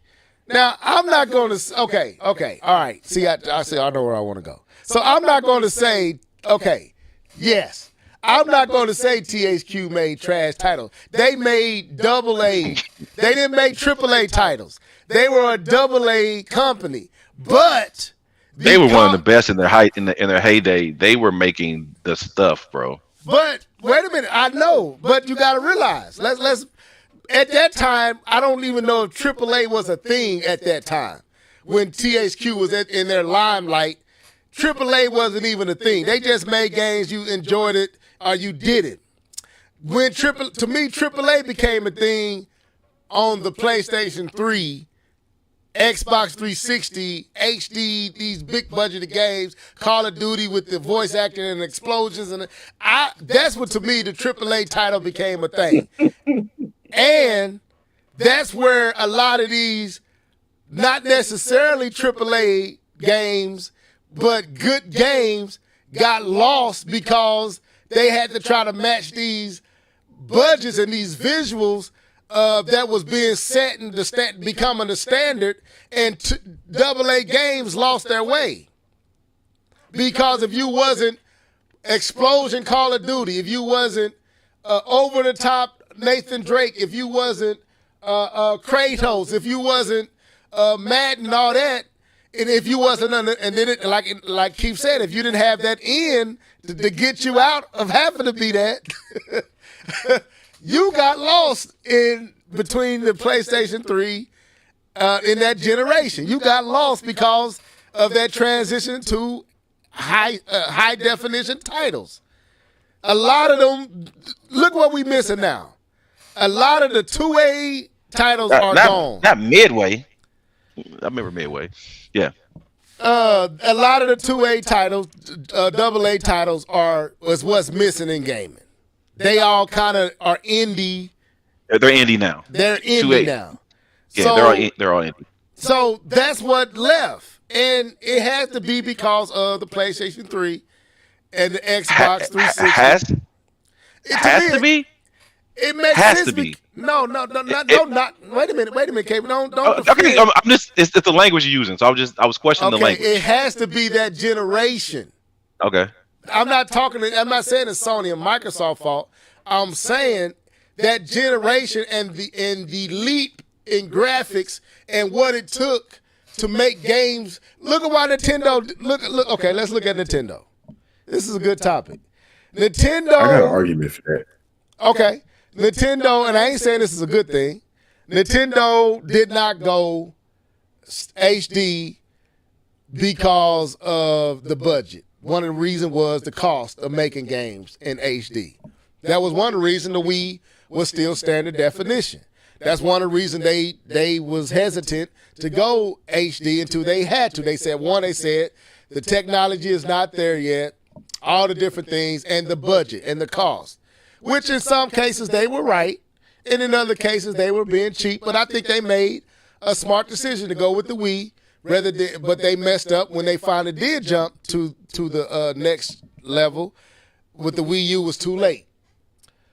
But they were talking about the budget at that time, the cost to make games, a 1080p game. So Sony and Microsoft did it. But they drug everyone with them. Third party had to do it. And like you said, K-Bun, we lost a lot of studios. Even some of the big EAs and all of them stopped producing all the stuff they was producing on the PlayStation 2. And back, they stopped producing all that stuff, PlayStation 3 and up. We don't see none of them titles. So it was that generation. Yeah, no, it was that generation. Okay, I thought you were saying it had to be. Because what I'm disagreeing with is because of graphics. Because the reason why I say that, the reason why I'm pushing back on that is because you could make a game, a bad game, and still because if you look at the Nintendo, like the Sega system, right? Even you look at games like The Lion King. Right, we had games like that, right? Just terrible, just a terrible game. Just using the Lion King's name to make money, right? And studios didn't close after making that game; they went on to make another game, right? But that's catering to a certain. Go ahead. but now it's the fact that and I don't know if I can just say that it was because of the graphics, because I remember games like Black, like Army of Two, which were AA titles that were fun to play, and it wasn't trying to be a Call of Duty. Like it wasn't like be Call of Duty or be nothing, right? That there was spaces for these other games to live, but you had to be good. Like you couldn't be AA bad. AA Bad didn't make it anymore. Like But that's what how I'm your studio questioning. closed, right? And but I'm saying it's not to a point where you had to be Call of Duty. You didn't have to be Call of Duty. You had to be good. I think that's my point. I think the games were good. I don't think THQ was making trash.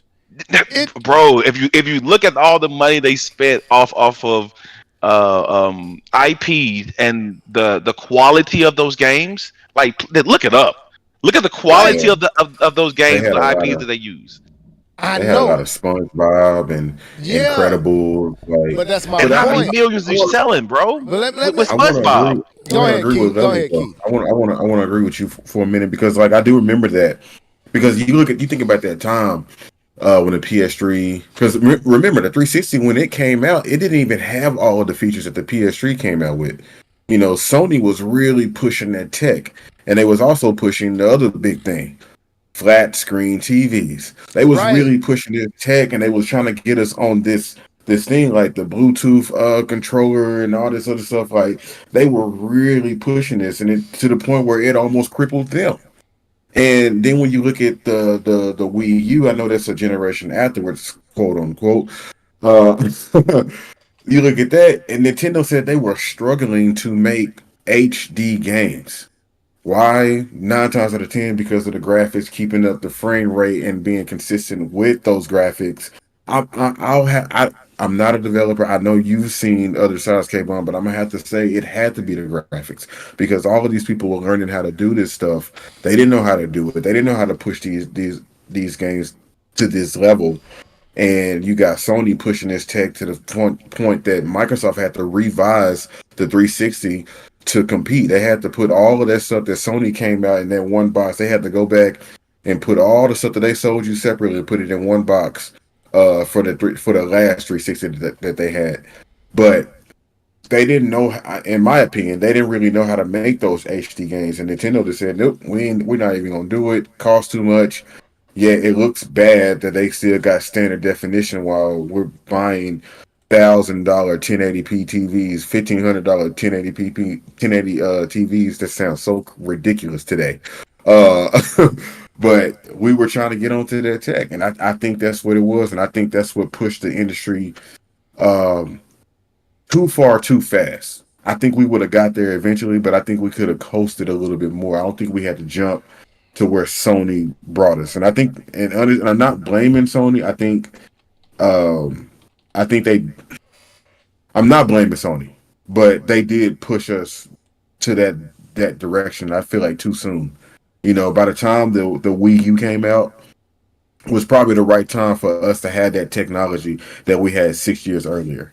You know what I mean? Just because we were able to do it, I don't think it was feasible for the consumer or the platform makers because it was too expensive. And like everybody's been saying, we lost so many people during that time trying to keep up with the Joneses. We lost too many people. Yeah, I think that's why. yeah. I'm like I said before the seventh generation. Those games had a place. They had a place, and they thrived. You still bought the God of Wars, which was AAA titles at that time. Those were big budget titles. At that time, I guess you would say a Zelda was a budgeted title. Mario's, and then you had those AA that filled in the gap as those titles came. With the seventh generation, I think what Keith's saying and what I'm trying to say is that leap to 1080p and those visuals and all that you had to do really killed that space because those were quality budget games, cheap games, but good games nonetheless. Because I bought a lot of them games like the WWEs and No Mercies and all that stuff. I bought a lot of those titles, and they were good titles. So I'm gonna disagree that them was trash titles. It's just I'm not saying all was trash title, but THQ. I said THQ had trash title. I'm not referring to all of them, but a part of their downfall was trash, bro. I think they had. I'm gonna go through pull it up, but go ahead, please. Go ahead. No. That's all I had to say. they had. I mean, I think every company. Because if you remember that last wrestling game they made was the buggiest wrestling game, almost one of the buggiest games that ever existed. That's because they went away from York. They went away from York. I think that was they went away from the York. And they still put it out. Right. They still put it out. Like what are you expecting here? Yeah. So Ukes. I think that's the name of it. Ukes. Yeah, Ukes. Yeah. So anyway, I guess can we agree that the 7th generation is the factor? Yes. But it brings back to what you're saying. Budget is what we were seeing. Well, I guess no. Before that, we wasn't seeing as much milkers as we see now. So Call of Duty was still being made during that time. Yeah, but it wasn't like it ain't milk like it. No, it was still being made every year. Yeah, I agree. It's still being, but the Call of Duty now, as I explained earlier, the Call of Duty now is not milkage. I'm sorry. No, Assassin's. I mean, other titles. Yeah, and even Madden have gotten away from the milkage. They're making Madden. They have a team that's making 3 years in advance, 3 to 4 years in advance. K-Bomb. See, I was gonna let you slide with Call of Duty. No, it's fine. You know. No, you can disagree because you don't.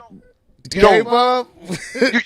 No, it's cool. It's cool. Level, it's cool. You don't have the knowledge of what's going on behind the scenes in the studio. You see a game being made every year, and you say it's the same game. It's cool. It's cool that you don't have that knowledge, but I'm telling you. But I'm telling you, you can. Can I say this? I don't make that statement because I follow Madden. I watch people who are Madden fanatics and those same say people. the same thing. I understand those same people, and I'm saying, what are you talking about? You can clearly see what's going on. You can see the development that's going on here. Now, I agree with the stuff they do wrong, but trust me, man. I've had this conversation with people who are rabid fans of Madden, and they say the same thing. Oh, it's the same game. It's a roster change, but it's not. These days. 56 blood on the sand? When it's not. I'm just saying. I don't want to have no Madden argument because it's perfectly fine. You ain't never gonna hear. You always gonna find a reason to say that. It's to me. We don't need a Madden every year. They need to just update the roster, but that's just me. And what they do with FIFA, they need to get slapped in their because face. that's from the point of view of a consumer and not a publisher. Let me ask you this: when was the last good Madden for you? This Madden was actually really good. What about before this one? The last one was decent. Before that, they haven't made a bad Madden since. So the leap to PS5, every last one of those were good. Some of the PS4 were bad. 18 was probably one of the best. 19 was bad. So what's new in this one versus last year? A lot of the movement they completely changed. A lot of the movement, the way that the player moves, is completely different. And especially being on the PS5, it doesn't move even the same way it did on the PS4, which gives you greater chance to run all type of plays. The thing with this is you're playing a sport. The sport doesn't change. The game is going to be drastically different. It's not. You make improvements on the game so that it plays better, so it plays more like real life, so it simulates more of what's going on. You increase the AI, so the AI behaves as if it was a real person. You make those improvements. Right. You're not going to recreate a new game every single time. So but you need to make improvements, and you need to make sustainable improvements so that it's a new game. Let me ask you this then. Is those improvements that you notice in the game able to be done just through a update? No. Now when you're rewriting code, now when you're rewriting stuff from the ground up. If you're just making changes, yeah. But like their latest one in Madden 24, they rewrote how the player moves. Like the not the player moves, the structure of the player. They have new structure of the player, which is using their Sapien technology, which is brand technology that didn't exist before. And you can't just add that into the code. It's not something you can just easily add. You have to take that piece out, or you create it outside of the game, and then you bring it in later. That's not something that's as easily as a patch into it. I would love Madden if they were released. Well, actually, I don't trust EA with that. Actually, I take that back. I don't trust EA to make a Madden that's just an update. I don't trust them because they're going to find a way to get their money out of it. So I actually don't trust them that way. Okay. It's going to end up being more expensive that way than it is buying the brand new game. I guarantee you. I said I don't know. I believe you, man. I don't trust EA. I don't trust EA with stuff like that. But I'm gonna say this: THQ wasn't trash. I'm not letting you do it. But so okay, we had that comment. We got to get out of here. What can they do? What can are we just Scooby Doo classic creep? Indiana Jones and the Infernal Machine. I'm not. But bro, we could do that with every development studio. We could do that with every development Atlantis, studio the out Lost here, Empire, Rocket Power Team, Rocket Rescue.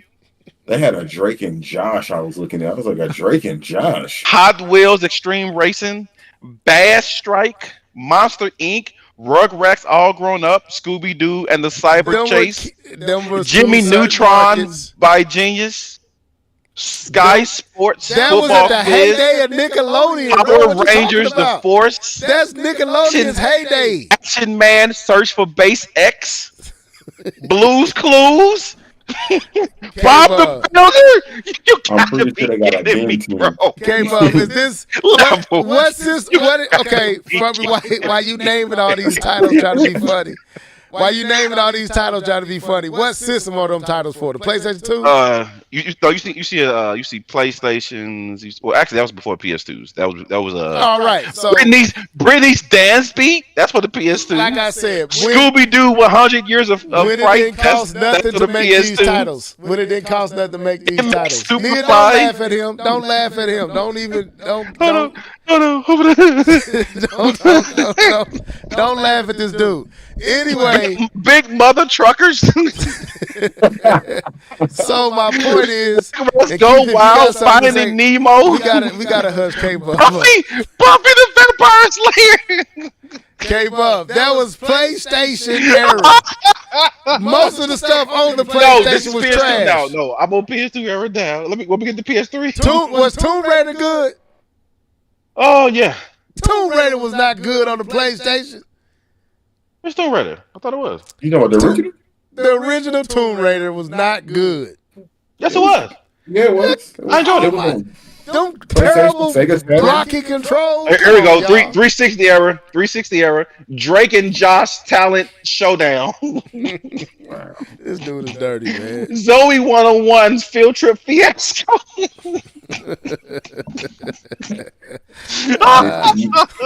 Nickelodeon killed THQ.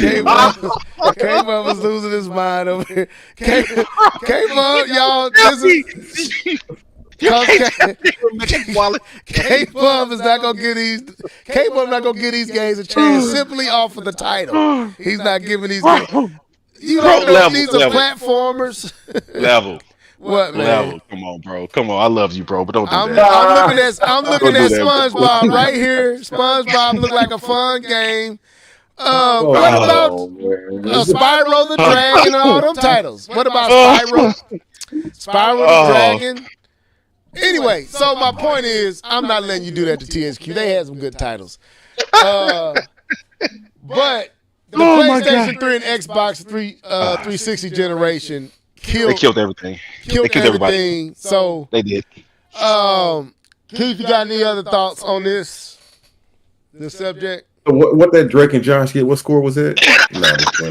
Go back and I want to see that. I gotta go back to the Drake and Josh. Drake and Josh. Let me look at this. What is this, man? Oh my god! I remember that splat looking game. I remember that. I can't breathe. That paint game. I did not play that, but I remember that game. That was a DS game, bro. Yeah. I'm better. Right, man. I'm better, man. I'm good. I'm good.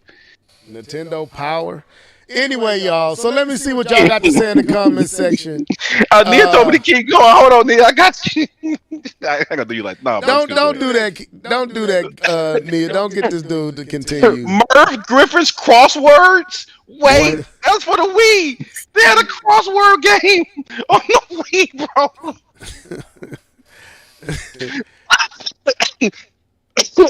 Okay, I'm done. That dude gonna choke. Griffin? I gotta mute myself. Hold on. So my point is, okay, I need somebody to say what can be done. The Bob, I remember that, Nia. What can be done? Because we can, even though gaming is seemingly thriving, Call of Duty don't seem like it's slowing down at all. Did y'all see the amount that dude made over Activision? Keith, you put that up today. Who was that? K-Bum, did you put that? Oh, The yeah, I put that salaries? up Yeah, 300, was it 343 million?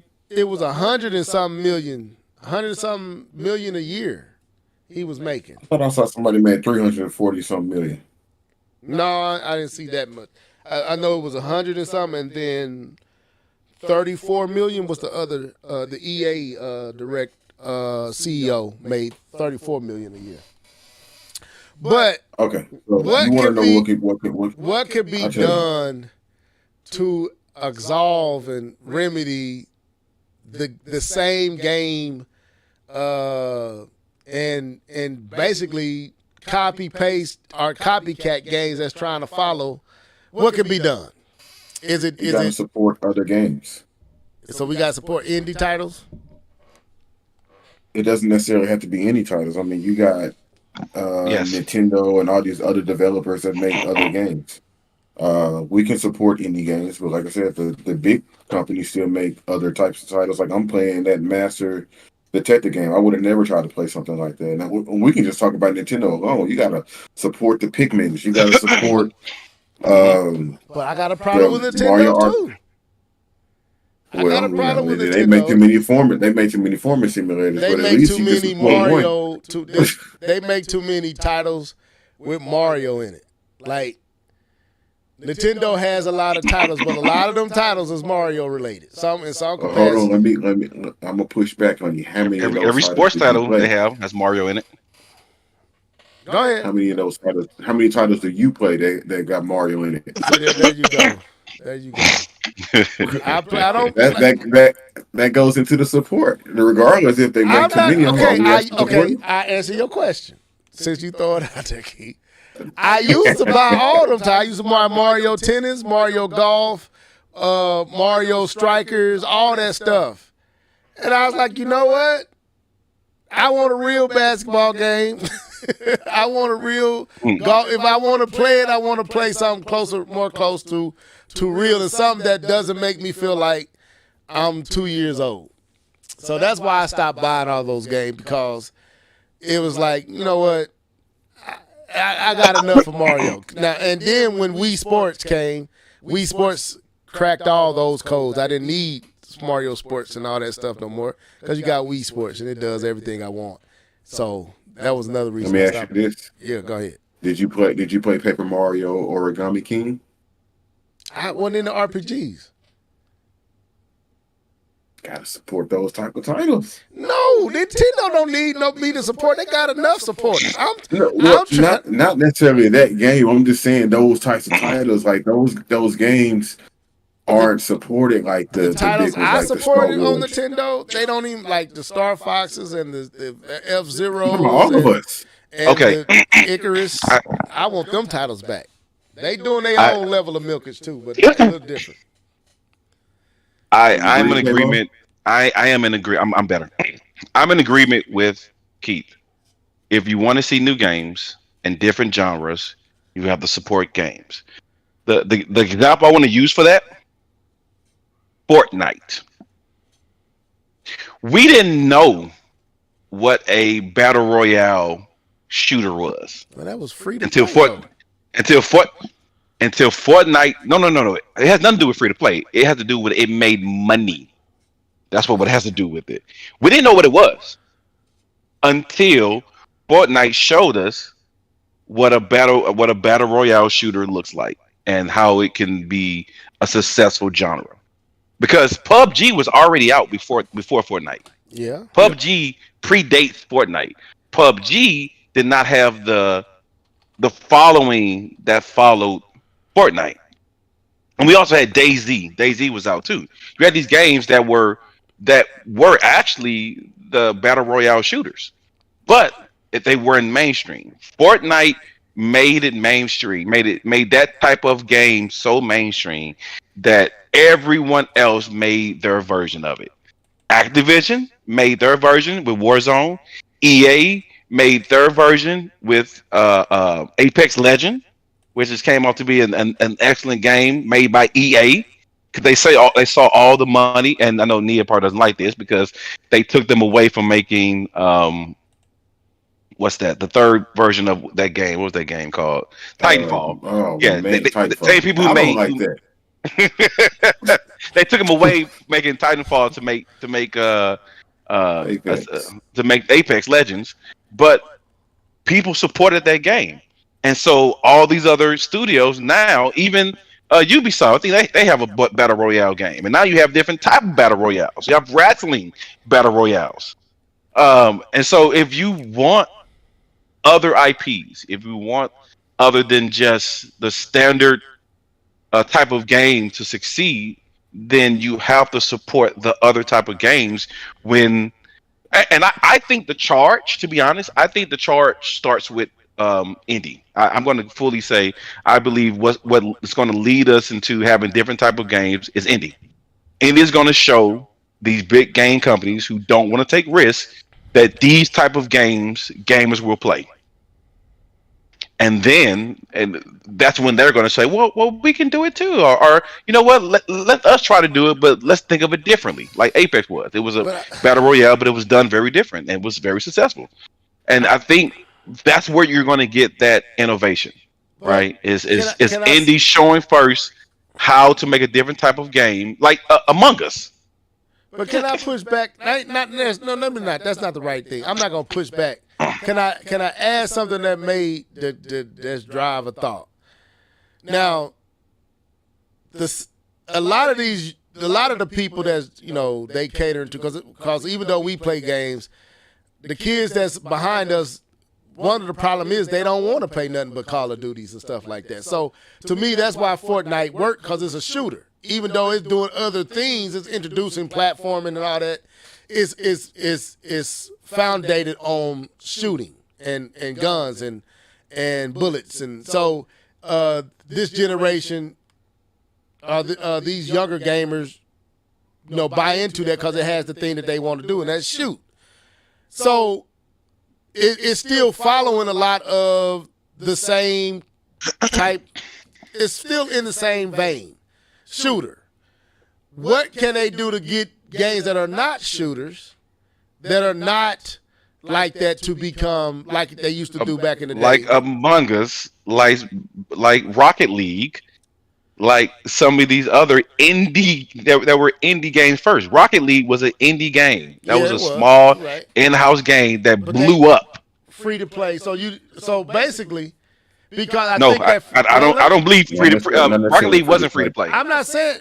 Well, Rocket League was not free to play. Rocket League cost at the beginning. At first it cost. That's what I said. At first it cost. It cost money, and then they made it free to play after to get more people. Same thing Overwatch did. Overwatch cost money, but people were onto Rocket League when it cost money. People were buying that. It blew up then. Okay, I take your word for it. I remember it seeming to take off when it went free to play, but I won't argue for it. Okay, all right. And Neil, you make a point. Kids play what's popular.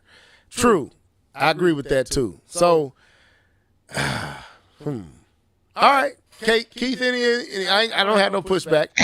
I like Fall Guys. Are you gonna get out and play Paper Mario, Fire Emblem? Keith, I don't know. Games? No, man. I'm good. They got enough support. They don't need my. If they bring back, like I said, I told you, with Nintendo, and I don't know if I like Nintendo main titles. They Trinity titles. I'm into those. I'm not like the Pikmins, the Pokemons and all that. I ain't really all into that. The Kirby's and all that. I'm not really into all them titles. But I was buying a lot of third party on Nintendo, the wrestling and all that stuff. I was into them titles. That's why I was like, I wouldn't let K-Bum talk about THQ like that. I had some fun memories with THQ. But get him started, please. no, I won't, Nia. I won't be playing. I might get Paper Mario because of my daughter. But like I said, the reason I say that is because I played Xenoblade Chronicles X, didn't finish it because the Switch came out, and I was just taking my time. And now I'm playing Xenoblade Chronicles 3. And what I will say is just playing those games enough kind of opens you up. You heard K-Bone talk about playing Midnight Sun. I probably would never play that just because he said they got cards on it. But I did enjoy Gwent. Is it Gwent? On Gwent. I think it's Gwent. It's super fun. I did enjoy that. So it's like you gotta. no, and I'm not talking about you. that I'm is just not talking about it. people I in general. played Mario Rabbids. I loved it. I didn't finish it, but I loved it. I got deep. I got to like the what was it, 10th stage or something like that. It was just going too long for. I just like, you know what, I'm done. I don't want to hide behind this rock no more. I played Astro Train. I forgot why I stopped playing. I think another game came out that pulled me away from Astro Train. You still got it? I still got Astro Train. Yeah, you So it ain't that I don't play. I play a lot of these titles. Don't get me wrong. It's just I know what I like and don't like, and I may give Paper Mario a try, but I have never been into turn-based. Like not turn. I don't think Paper Mario. What RPG. is that? Oh, RPG. What is there? I mean, because what is that Final Fantasy VII type battle system? What is that called? I feel like they went away from it because I played 1,000 Year Door. Not 1,000 Year Door. What was it? Alan Paper Steve. Mario. Welcome to the show. Paper Mario. But I remember jumping on Goombas. I don't know if I had got to the actual portion of the turn-based yet, or whatever the battle system was. What is that though? Is Final Fantasy VII on the PlayStation turn-based? I don't think so. The talking about the remake?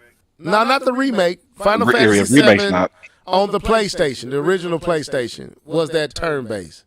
Yeah, there are other games. Other games I don't like that. I don't like having to go into my menu. It was the same thing when I played what's the game Square Enix made? Jedi Knight liked it. It was a RPG made back in that pixelated style. I actually played that game and played it. Octopath Traveler. I played Octopath Traveler, the whole demo, finished it. And I enjoyed it, but I just couldn't see myself doing that for 30. No, I like it was cool for that demo to try it out. But no, I know I won't. It was a turn-based. It was just sitting there. Oh, what you going to do?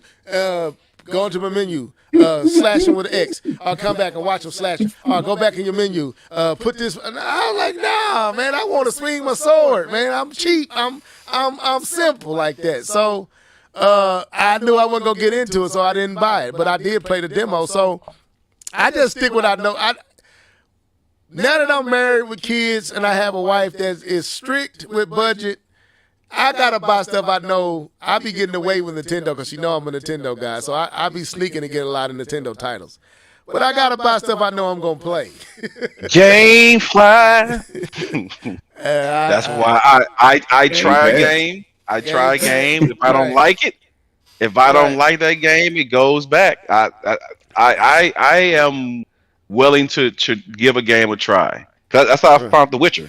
The Witcher didn't fit any of my buckets. Chariot Man Gaming. Any of my Y'all buckets. be coming late, man. Y'all gotta stop coming so late. I checked you out too, Chariot Man. I didn't know you had a channel, bro. I went over there and subbed to you and checked you out, man. Y'all doing some things over there.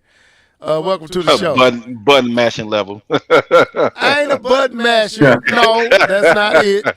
I that's just, funny. like I said, I play some, like, Ghost of Tsushima ain't button smashing. God of War, Ragnarok, them ain't button smashers. So that's Devil May Cry. And I don't even like Devil May Cry. So my thing is, man, I like certain games I like that are not made today. They don't make quality wrestling games. They don't make I like fighters, and they ain't got overly budgeted and to where it ain't as fun, So I don't know, man. I just stick to the tried and true, and maybe I'm the problem. maybe at the end of this, Levels gaming taste is the problem, y'all. That's funny. He ain't buying nothing that ain't tried and true. But That's funny. Anything else before we get out of here?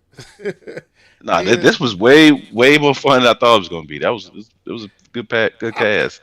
Yeah, it was a good. Man, go ahead. I just want to say it was a good cast, and I also want to say Up, Indiana Jones and the Lost Puzzles, Crimecraft, Princess in Love, James Patterson's Women Murder Club, Games of Passion, Fabulous Finds, The Biggest Loser, Drawn to Life, The Next Chapter, Cars, Race-O-Rama, Drawn to Life. That's what killed him. I remember this. That's the one where they had the little pad, and you can literally draw. I think that's the game because they came in with their pad and it was stupid expensive and nobody bought it. Right. I don't know what they was in because that was on the Wii, I think. Yes, it was. I think that's the game that. Go ahead and name some more, K-Ball, because now you name World of Zoo, SpongeBob, Truth or Square. This dude right here. So I would say this, man.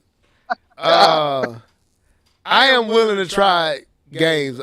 Now I'm gonna try what I think I'm gonna like. What has happened to the game for the PlayStation 5 with the girl that looked like Bayonetta, Project Blade, or where's that game at?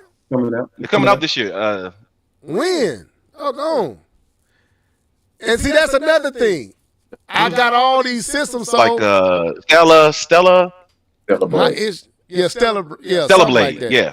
I believe it comes out scratched. this year. I scratch my itch quite often because I got the PlayStation 5, the Switch. I had the Xbox One. I had the PlayStation 4. I had the Wii U.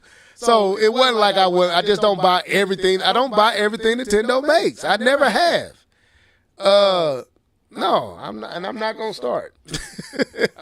I'm not buying everything. I think I'm Paws and Claws, Regal Resort, Fancy Nancy Tea Party Time, but we got Spelling Bee, though.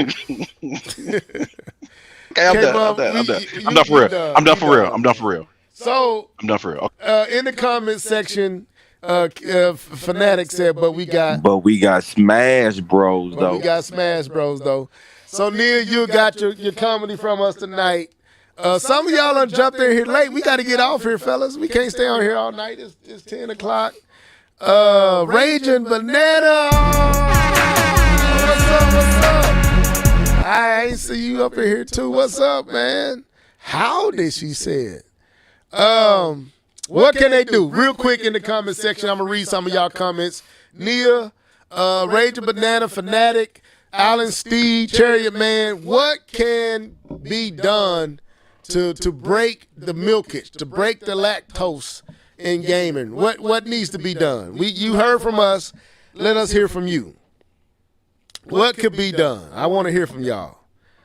So while they getting their thoughts together real quick, we're going to prepare to get off here. Do you believe these rumors, Keith, about the Switch 2? Man, I'm gonna tell you like how I feel about rumors. Nope, I don't believe them. Not even paying attention to them. I'm finna play these games, and when Nintendo decides to open their mouth, then y'all can be like, "Oh, we were right." I'll be like, "Oh, congratulations." But until Nintendo say something, I'm not even finna spin the block. I'm not spinning the block. I'm staying put. They got some games coming out. They got Mario RPG, Pikmin coming out. That's what I'm focused on. I don't listen. When the Switch 2 come or whatever it's gonna be, I'm gonna get it. You already know I'm gonna get it. I'm not finna let Level be the only one out here playing the next Zelda. I'm gonna get it. But until that time, I'm finna be playing these games. And Nia called me a fake Xbox fan. Yeah, I'm finna be playing some Game Pass too. I got all of it downloaded. Nia said, "I'm already gamer time." She said, "I'm already breaking mileage by playing niche games." Alan Steve say more free games like Fortnite, stuff like that. Nia says, "I don't play a lot of mainstream games, to be honest." Okay. DJ Fanatic, exactly, is getting out of hand. Okay. What's getting out of hand? Oh, the milkage. Yeah, I'm not lactose intolerant, but when it comes to this game, I'm lactose intolerant. I don't drink milk, a lot of milk. So I don't either. I cook with it though. Yeah. So and that's even with Nintendo. All the Mario. I mean, I love Mario, but I don't need Mario and everything. You know what I'm saying? I'm glad they didn't do that with Splatoon.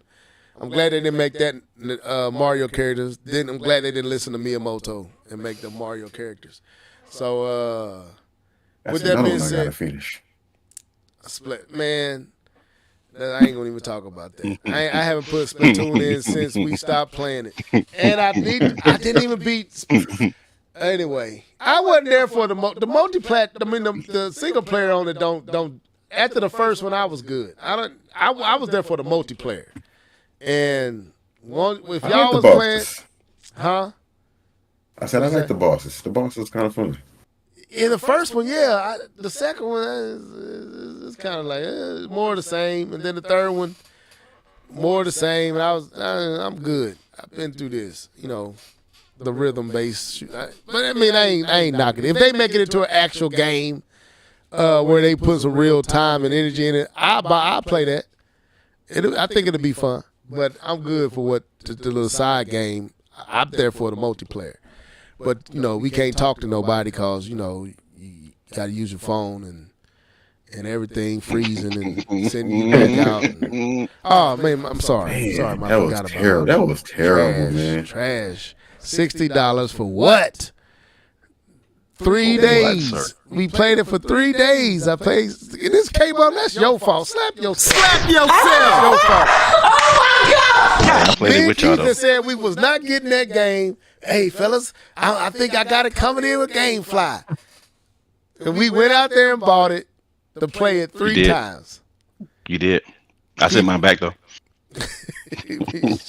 I'm upset with you, K-Bub. I'll let you slide.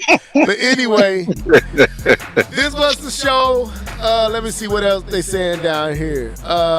Games that come out 100% done and don't need no updates are fixed. Okay, Alan Steve, that's a good one. That doesn't happen. That's not gaming anymore. You should just take that off your mind.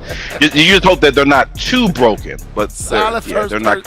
Solid first. Come on like that. Solid frames per second. That's what he said.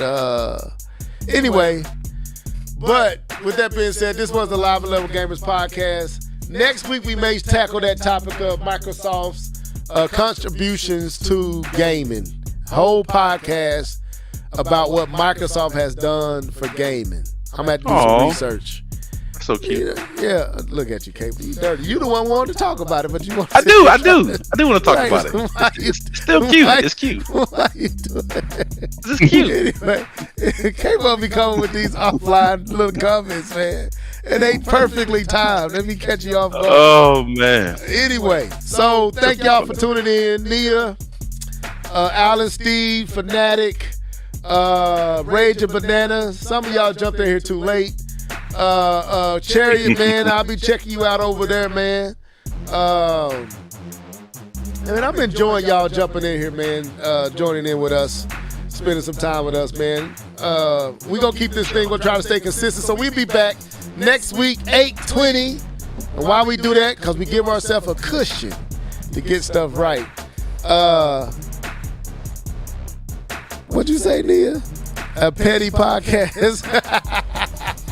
Yeah, K-Bub was being petty up in this joint.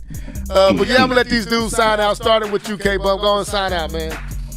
Nah, man, it's K-Bomb 20. Had a good time. Happy everybody came through in the chat. We enjoy the energy you guys bring. You guys help keep us on point. So thank you to my castmates. I enjoyed. I had a great laugh today. Good old belly laugh. So I enjoyed myself, man. Can't wait till next time. Cave Norris.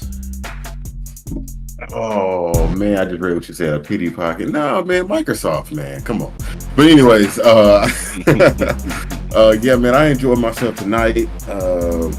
Pretty good show. I feel like I always walk away learning something that I didn't know every time we get a chance to get together, man. But can't wait for next week. I'm probably gonna learn a lot of stuff I didn't know about Xbox as well. I gotta watch some videos and read some documents because I gotta get up on it so I can have a great conversation. But anyways, it's another episode in the books. For sure. All right. Play some new games, man. No, just Look, y'all gonna stop jabbing me, man. Y'all gonna stop jabbing me. I got them 66 loaded. Woezone, so I'm booted. Out here in these trenches. Body, don't mess with us. Got 40 deep and they ready to go. King James. Anyway, we out of this joint.